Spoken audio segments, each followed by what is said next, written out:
credit card. We got something going on right here. We got something going on right here, right?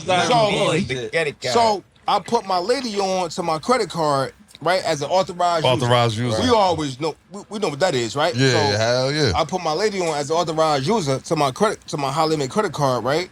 I made sure that I paid it, whatever you know what I'm saying, paid my shit on time, you know what I'm saying, on a monthly basis or whatever, to make sure she was building her shit up too. You know what I'm saying? So when she built her shit up, I said, yeah, after 6 months, I said, yo, apply, Navy Federal, apply. She got approved for like a $25,000 credit card. I said, hold on, we out of here. We leaving Jersey. 65 bands. I said, I got motherfucking 45K. You got 25 on a credit limit. You got 25. We leaving Jersey. We going down to North Carolina. You know what I'm saying? You can really see your money. We could see our money, right? So we go down there, right? And we paying shit up. We paying shit up off our credit cards. Yeah, because now the rent cheaper, and the income in. The rent cheaper, the income is there.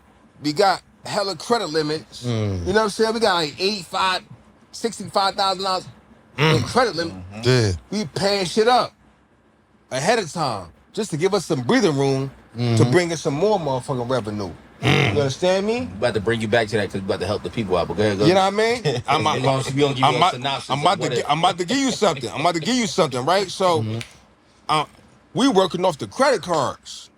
We working off the credit cards, paying off everything, doing this, doing that, right? So, we get introduced to a tax business. You know what I'm saying? Who introduced you? Shout out to Danielle Carlton again. Danielle Carlton, man. Like, shout out to Danielle Carlton, man. Salute to her. She's a solid one. How tedious was the learning process? It was tedious because, first of all, I didn't want to do nobody fucking taxes. Yeah. You know what I'm saying? I'm like, damn, I can't refer nobody to somebody and get paid off of this shit. You know what I'm saying? But you gotta do it yourself. I had to do it my damn self. So again, I dived into it. You TurboTaxed it first? No, hell no. I just dived into it. I dived into the courses, the tax class, dived into it, learned it, and mastered it. You understand me? I mastered it. To where I'm running a 6-figure business right now. Off the taxes. Clean. I have about 20 one of your biggest assets, some shit you biggest assets that I never ever thought. Some shit you wasn't even thinking about. You know what I'm saying? I got like 20 women on payroll. You know what I'm saying? That's doing great. You know what I'm saying?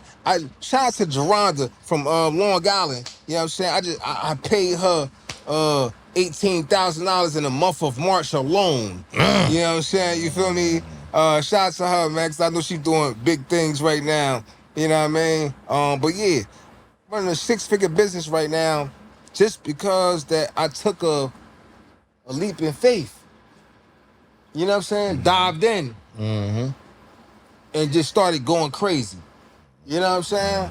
Off the tax classes. All right. Let the homie G go a little bit. The homie G, go ahead. So leaving tell Jersey. Us how you leaving Jersey, leaving your family, how selfish it was. No, I'm fucking. That's crazy.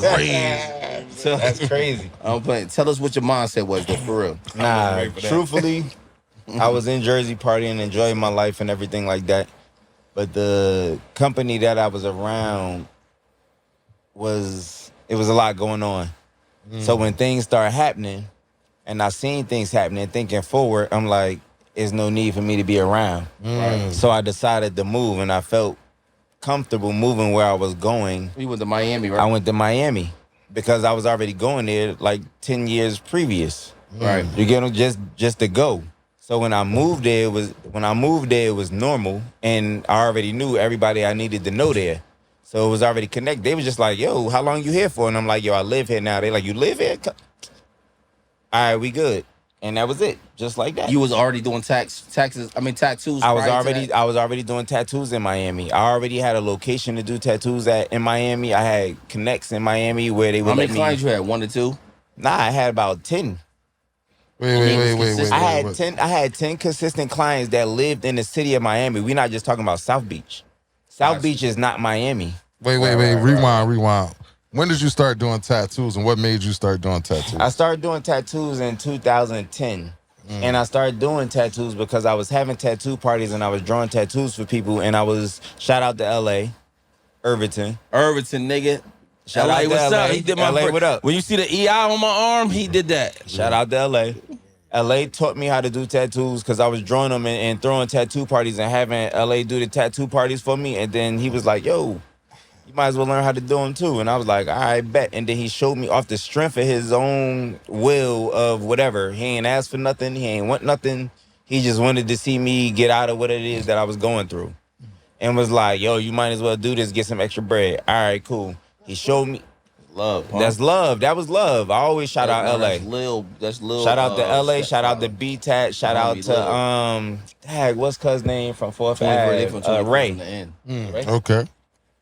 I ain't familiar with who that is. Nah. No, you talking about cuz? Right. I know you talking With about the dreads. Yeah. Right. Smurf? No. No. Nah. Smurf worked at LA shop. LA shop too. Smurf worked at LA They shop. all LA boys. Everybody Nas, out that his shop, brother. even Chuck. Shout out to Nas, his brother. They all came out from the LA shop. And, I know and Smurf. Irvington too. Yeah. All top of Irvington. But yeah, so Irvington. that's what really got me into it. And then I started doing them on my cousins what and my year was family. that? This was 2010, like 2011. But I was just trying to do it for some quick money. that was right there. That's the shop that he had right there. That's what he had right there By by IHOP, across the street from IHOP, Springfield and Stuyvesant.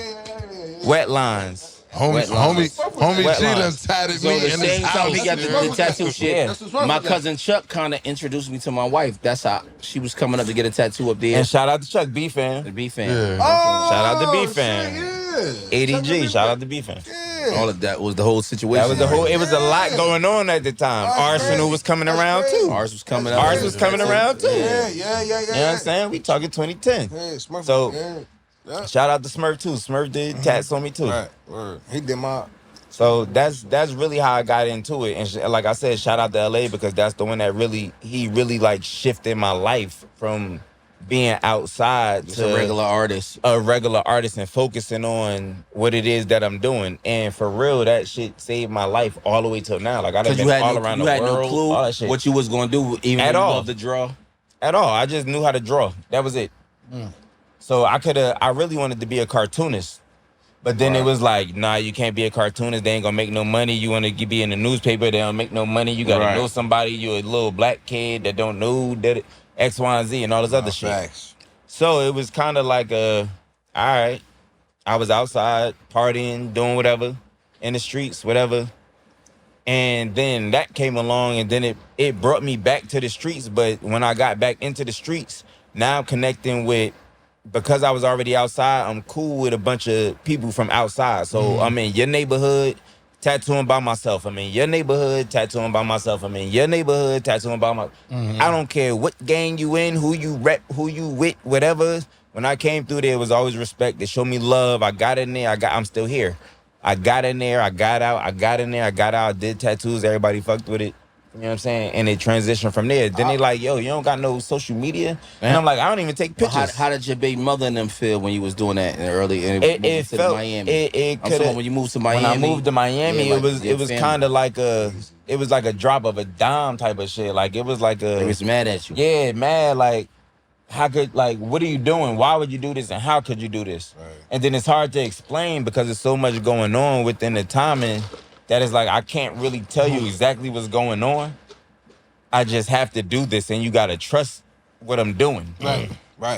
You get what I'm saying? That's kind of hard, and it's a lot to put on somebody or people when they looking at you like they want you to do better, and where they see you at is you might not be doing words, but You you still could daddy be, at the end of but the you're day. right, and I still am. You get what I'm saying? So it's like, how can you do this? How can you leave this situation? How can you just up and go? And it's like I need to in order for it to balance out. It took some adjustment for It took a lot of adjustment. Can I piggyback off that situation? Yeah, right yeah, there? A lot of Right? adjustment. So let me piggyback off of what he just said just now, right? So, cause I'm in a relationship too, right? So, you know, and I feel like, you know, if a female, you know, don't give her all right, to you or your dreams and your vision. You know what I'm saying? It's like sometimes like you gotta do shit on your own. You know what I mean? Like if I have this vision, right? So if I want to do this, right? I want to do this. I want to do this. I need support about this. I need support about this, right? So now, if I want to do this, right, and if it's making sense, it's making sense, right? I'm bringing in revenue, right, off of this thing that I'm doing. Why don't I have the support? But because it comes from this, right? You might want that and you want to do that, but then now, where does it fit in for her dreams Now, and her ambitions and her goals? so let's say now, Her goals. Look, her goals let- might not make no money in the so, beginning. so let's say now that, you know, she has her own thing that she's doing, right? And let's say that you're trying to put her on to some things that you're doing. Right. She want to do what she want to do. Right. Right. You can't do that. You see the faces you made? Right, You just right. belittled her whole thing. No. I'm not gonna belittle nothing that she's doing. Your face belittled I'm it. going to support whatever that she's doing, right? Especially if it's making sense, if it's making dollars, and it's But making. it might not be making dollars. It may not be making dollars, right? I don't care about it, right? I don't care if it's not making dollars. If it's making her happy, that's cool with me. You know what I'm saying? If it's making her happy, that's cool.